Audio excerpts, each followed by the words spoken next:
mấy còn lụt trục mang các đi nè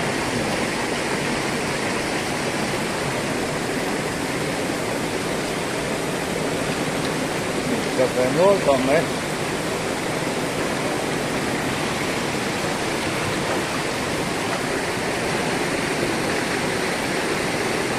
tất cả những cái sẽ cắt bị đẹp tí lâu khá tất cả cắt lệ sẽ cắt đẹp khá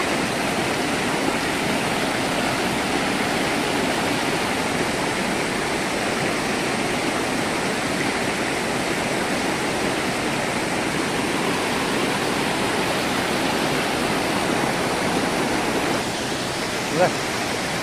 chúng ta nu có hay abor khóc mấy ớt ai ơi cái nu abor cái khóc cái à chính là hay tất cả cái ngay bốc gì ai ơi cái ngay bốc gì ô tay bà boka apa quay sang thế à có cái ô cái bà bốc gì cái này cái cái con cái này cái con này chưa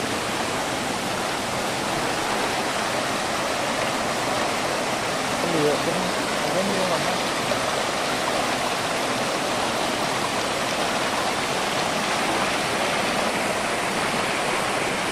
còn cái này xuống cái là lúc lúc là ăn mà lúc kia lùn chứ đầu tiên là em này ăn chỉ đi là tầm em à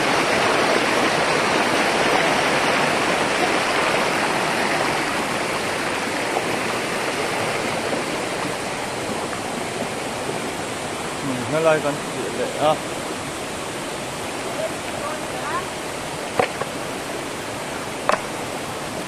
cho người người ăn nhẫn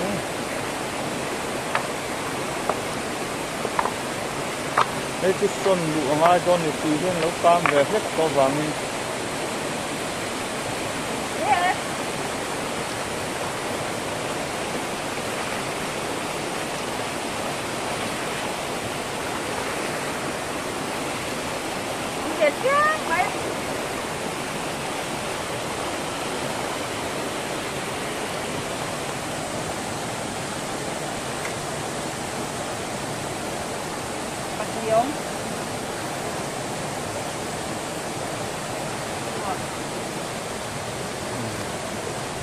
bà thị suốt là về như thế ngô cái con chuyện thật sâu lắm nhỉ à nó cho bóc coi còn miếng lâu à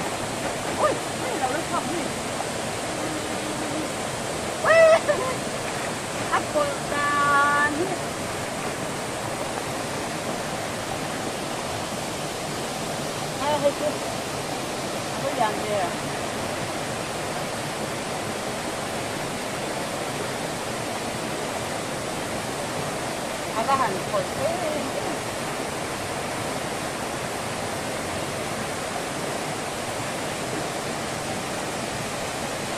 ui cột là đúng không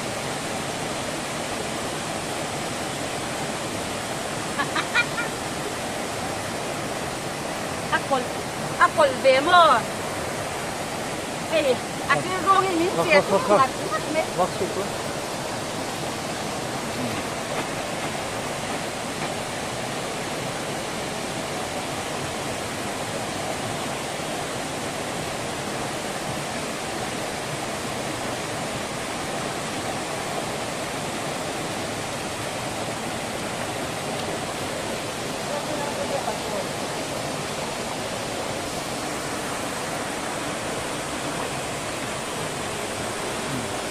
cái tắc hiện hít chẹp cho bạn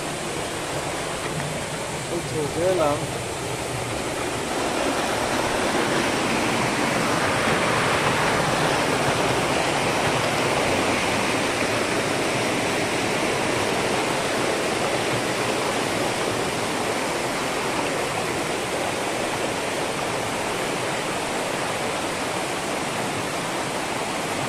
lại thì con chia top na anh nhỉ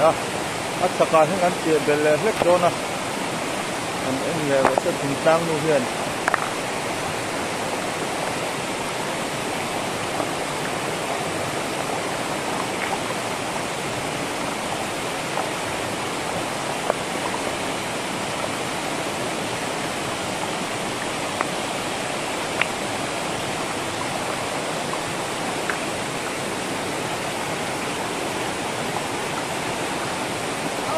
tuang ka ya ka phaset ka le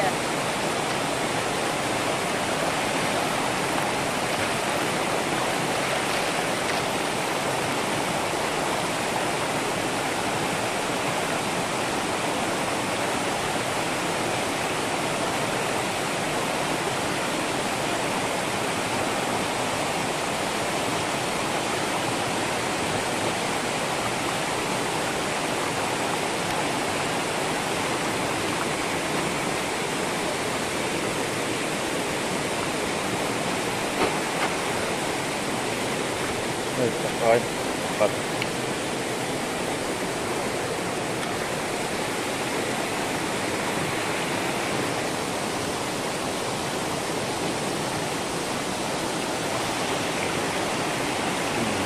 chút ta về lễ ai che hi tu kan chuang na ki na mi dang man dia ni ke ton nen pakhat lo pakhat cho Phật thật long thế này tôi là liền về lễ đấy